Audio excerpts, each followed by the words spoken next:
estado en la discusión y que todavía no encuentra un camino definitivo para arreglarse.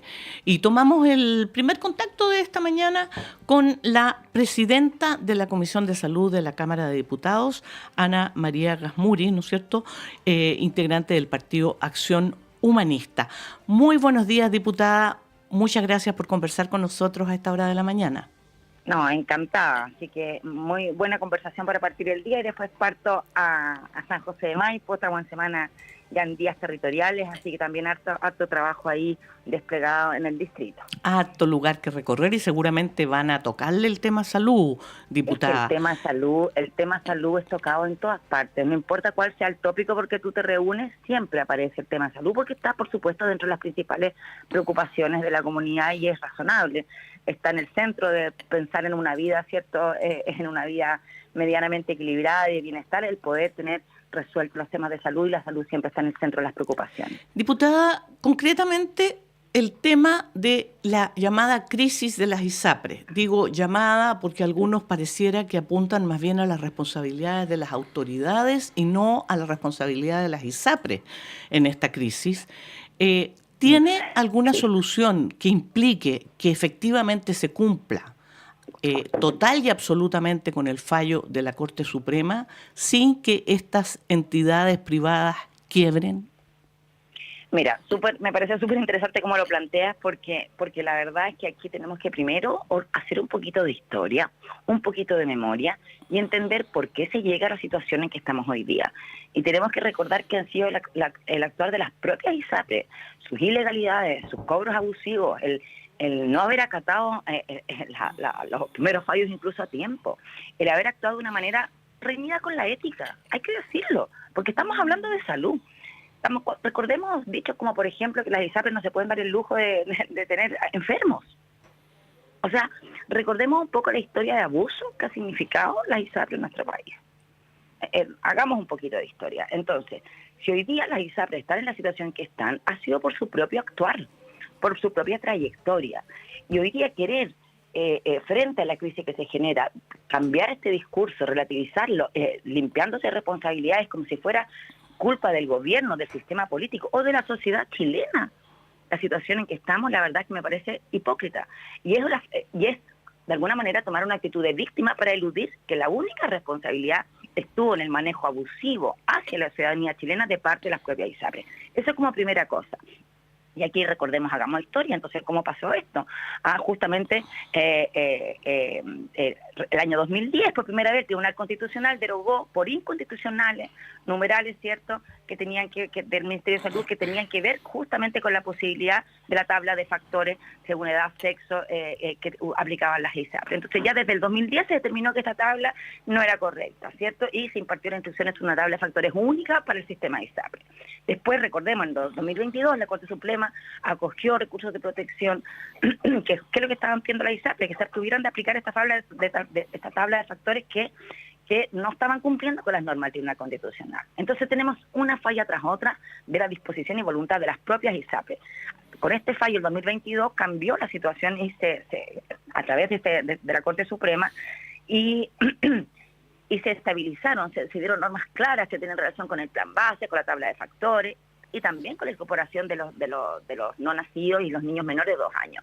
Recordemos, y por último, para hacer un poco de historia y poner esto en contexto, la Corte Suprema realizó el nuevo fallo, pero esta vez relativo a la prima GES, ¿cierto?, a los cobros excesivos realizados a los afiliados por la prima GES. Entonces, han sido 3 situaciones reiteradas las que han ocurrido aquí.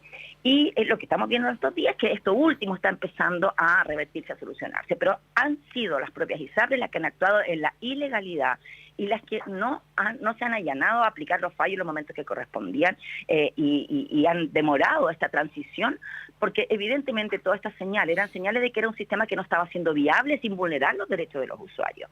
Entonces, primero que nada, los responsables y los únicos responsables de haber llegado a esta situación son las propias ISAPRES. Por otro lado, porque si lo pensamos estrictamente, hoy día podría el Ejecutivo, el Gobierno, este u otro Gobierno no haber hecho nada, no haber intervenido, no intervenir el Poder Legislativo tampoco, y sencillamente dejar que los fallos se cumplan, ¿cierto? Entonces, que hoy día quieran culpar al Ejecutivo, culpar al Legislativo, a quien sea, que no sean ellos mismos, la verdad es que no corresponde. Y lo que aquí está haciendo el gobierno de manera responsable es dar una conducción a este momento que lo ha llevado la propia actuación de las ISAPRES, justamente con el foco puesto no en salvar las ISAPRES, con el foco puesto en proteger a los usuarios y a los prestadores privados, que obviamente son fundamentales, y nadie está pensando jamás de ninguna manera en un sistema de salud que no integre a los prestadores privados. Pero esa es un poco la historia, como para que tengamos un poco de claridad. Ahora, entonces, hoy día se están victimizando y que acusen de falta de acción. No, hoy día se están buscando caminos para dar salida a la crisis por ellos provocada, poniendo el foco en proteger a los usuarios y a los prestadores privados y caminando, ¿cierto?, a la integración que necesitamos en ese sentido. Eso como primera consideración general. Ahora, frente a la pregunta si las ISAPRES van a seguir existiendo, van a ser viables así, bueno, probablemente lo que nos ha mostrado todo este camino es que de la manera en que han existido hasta el día de hoy ya no son viables. Tendrán que, y eso es lo que viene debatiéndose, cuál sería el rol, ¿cierto?, que tendrían que tener como seguros de segundo piso, como cuáles serían las nuevas normas, pero tienen que aceptar que el juego que jugaron por tanto tiempo y que los enriqueció de una manera muy importante, recordemos, hemos visto estos días las inmensas utilidades también que han tenido las ISAPRES, porque aquí no todas tampoco están al borde de la quiebra, ni mucho menos. Eso como contexto general. Ahora podemos ir a seguir conversando y reflexionando al respecto. Sí, ahora, diputada, buenos días. Efectivamente, Buenos días. El tema de las responsabilidades, por lo menos de acuerdo a lo que establece la justicia, está claro. O sea, aquí los principales responsables son las ISAPRES, pero también sabemos que estamos hablando de un gremio que tiene redes importantes en términos comunicacionales, en términos empresariales, etcétera, etcétera, y van apareciendo una serie de voceros de la misma ISAPRES, parlamentarios que parecen voceros también de las propias ISAPRES, y el tema es que se estanca esta situación y como lo mencionábamos ayer, muy responsablemente, porque así lo hemos visto y es lo que se ve, más que una opinión, es una constatación de hecho. Hay 3 millones de usuarios que en este momento están siendo rehenes de un sistema y están siendo utilizados como escudo humano ante esta situación, y eso obviamente pone en una situación compleja al Ejecutivo. ¿Cómo debiese operar el gobierno bajo este escenario? Bueno, yo pienso que está bien. Hemos visto a la ministra manifestarse, hemos visto hartas opiniones en este tiempo, y primero, al primero que tú señalabas, es cierto, yo estaba impactada viendo el desfile de voceros de la ISAPRES en los matinales y todos como vestidos de opinólogos, de expertos, pero la verdad es que si tú miras sus vinculaciones, están claramente defendiendo. La ISAPRE ha sido bien escandaloso eso, yo lo encuentro bien escandaloso, la verdad. El lobby que se ha desplegado llega a ser, es escandaloso.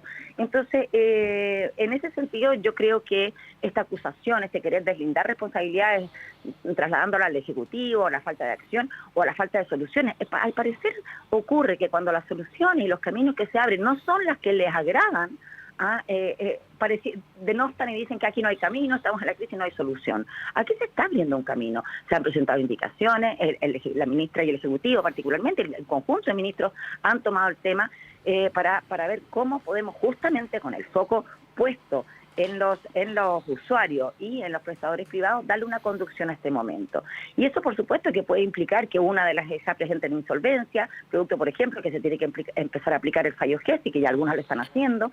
Bueno, y hay una diseño también para acompañar eso de la mejor manera, garantizando la continuidad de las prestaciones de salud de quienes estén afectados de esa situación. Pero no podemos pretender que el gobierno lo que tiene que hacer es salvar las ISAPRES, solucionar esta situación, compensar a la gente que está afectada y que las ISAPRES sigan funcionando tal como lo han hecho hasta ahora. Eso es absurdo. Yo sé que en parte de esta discusión de que finalmente no se ha considerado las opiniones de los expertos tiene que ver con que no se adoptó la propuesta de mutualización que hizo el comité de expertos convocado por el Senado, pero yo estoy totalmente de acuerdo.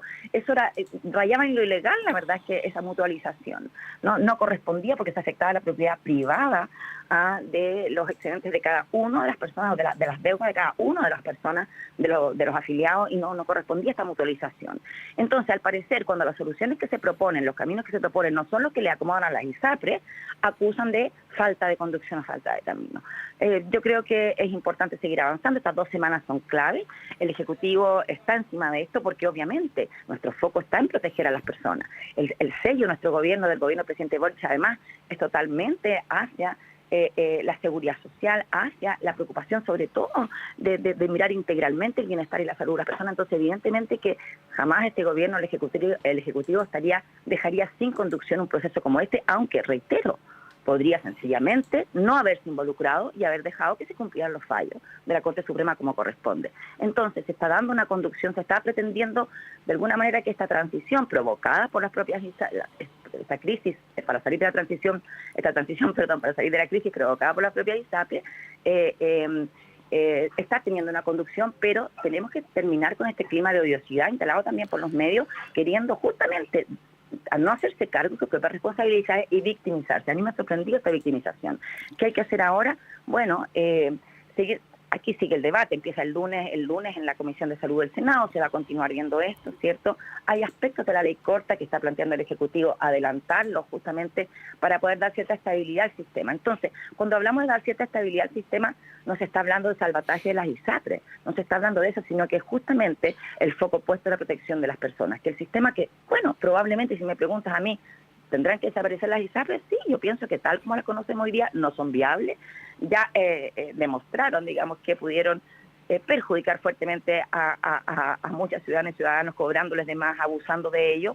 Y bueno, y si ajustándose las normas del juego como corresponden, entregando lo que corresponden, dejan de ser viables, también ahí tenemos que mirar un poco más profundamente en cuál es la situación de la capitalización de las ISAPRE. ¿Por qué hoy día no han recapitalizado? Porque hoy día nos vemos como entes autónomos, que es cierto que dicen que se van a la quiebra, pero sabemos sinceramente que son parte de una integración vertical, que son parte de un holding, ¿no? Y aquí hay un tema interesante de por qué también se pone tan en entredicho y se tiembla tanto frente a la posibilidad de quiebra de una ISAPRE, porque por la forma que están constituidas, al parecer son los propios dueños los que van a terminar involucrados en esto. Y tiene esos matices que también son parte de las particularidades que se diseñó este sistema abusivo, convengámoslo. Diputada, usted dice que las próximas 2 semanas son relevantes, ¿no es cierto?, para lo que pueda salir como solución. ¿Cuáles son hasta ahora los temas en los que habría consenso y que podrían dar solución o dar salida a esto que afecta a varios afiliados a estas instituciones? Bueno, aquí estamos viendo, digamos, a ver, primero los aspectos de ley corta, cierto que ahí tenemos un tema de que tiene que ver con los tiempos de tramitación. ¿Ya? Entonces lo que se ha estado viendo es que justamente y se está armando un equipo también de parte del Ministerio con los senadores, pero también esto no nos ha llegado a la Cámara. Yo aquí me estoy un poco adelantando de las discusiones que no nos han llegado todavía a la Comisión de Salud de la Cámara, pero evidentemente estamos en la conversación política de aquello. Y eso es lo que tenemos que ver esta semana, y se va a ver en el Senado, pero vamos a estar también participando de cuáles son los aspectos que se adelantarían para no esperar la tramitación de la ley corta, que estamos pensando, ¿cierto?, que piensa que todavía no sale del Senado, por lo tanto también tiene que llegar a la Cámara de Diputados, y eso evidentemente que va a requerir un tiempo, ¿no? Y bueno, lo que hemos escuchado de medidas propuestas últimamente y que se está en discusión, como te digo, todavía no se ha discutido más en profundidad, más bien los titulares, sería intervenir de alguna manera, lo está planteando hacia el Ejecutivo, en lo que es la ley de reajuste para hacer algunos avances ahí en lo que tiene que ver con la modificación del indicador de costos de salud. Ahí yo tengo mis atenciones, estamos con los equipos técnicos también mirando todo esto, toda esta información bastante fresca que estamos procesando todos los días, que estamos analizando, porque todos particularmente tenemos el foco puesto en que esto avance, ¿no? Entonces vamos a conocer esos detalles de cuál es esa propuesta en lo más corto plazo, pero yo me estoy enfocando, por lo menos lo que nosotros desde la Comisión de Salud estamos enfocando es en poner toda nuestra fuerza cuando nos llegue la ley corta en todas las indicaciones que tienen que ver con aquello, ¿no? Porque sí hay aspectos que son importantes ahí, ver cómo se van a deliberar, cómo se van a plasmar finalmente, como por ejemplo el rol de las compañías de seguro, aquí en las indicaciones del Ejecutivo, que esto es muy importante porque cuando pensamos van a seguir existiendo las ISAPRES como ahora, y yo te digo que probablemente no, bueno, probablemente van a ser seguros de segundo piso. Este rol de las compañías de seguro, también en las indicaciones del Ejecutivo hay algo que a mí me preocupa, que venían como con la idea de que fueran fiscalizadas por la Comisión para el Mercado Financiero, que estamos viendo algunos parlamentarios y algunos sectores políticos que más bien pensamos que esto tiene que ser fiscalizado por la Superintendencia de Salud. Sobre todo consideremos hoy día el cuestionamiento que tiene la Comisión de Mercado Financiero a raíz de filtraciones que hemos sabido, ¿cierto?, del caso Hermosillas, Villalobos, etcétera. Creo que cuando hablamos de un tema de salud, más bien correspondería que esto se mantuviera en el ámbito de la Superintendencia de Salud, considerando, y yo estoy muy de acuerdo con eso, con el fortalecimiento que se está planteando ahora de la Superintendencia de Salud. Efectivamente era necesario que estuviera dotado de mayores herramientas, que tuviera un comité asesor permanente como esto es ahora, y me parece que eso va en la dirección correcta de la salida de esta crisis que tenemos que enfocarnos hoy día. Y el fortalecimiento de FONASA. Yo creo que aquí, en esta discusión y mediáticamente, también por la influencia de las propias ISAPRES, se ha robado el tema, la situación crítica de las mismas ISAPRES, pero no se ha destacado suficientemente la importancia que hay en el fortalecimiento de FONASA. Es ahí. El proyecto de ley corta tiene varios aspectos, ¿cierto? Y uno tiene que ver con la crisis de los ISAPRES, pero el foco fuerte está en fortalecer la superintendencia, como lo señalamos, y fortalecer FONASA en esta creación de modalidad de cobertura complementaria, ¿cierto? Y la incorporación de otros prestadores. Entonces, ese es el corazón de lo que tenemos que avanzar, de cómo tenemos que seguir tramitando esto con cosas que todavía no tenemos resuelto.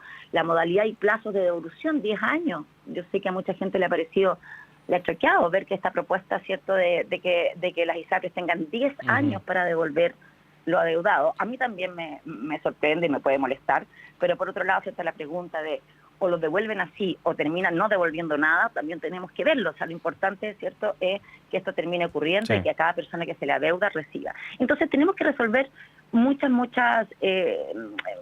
nudos que tiene esto, pero lo principal, fortaleciendo el rol de la superintendencia, me parece fundamental, para también tener un mayor control de la evolución de esto. O sea, aquí parte del problema que hemos tenido con la ISAPRE ha sido la falta de dientes de la superintendencia durante mucho tiempo. Entonces hoy día se la está dotando de las herramientas necesarias.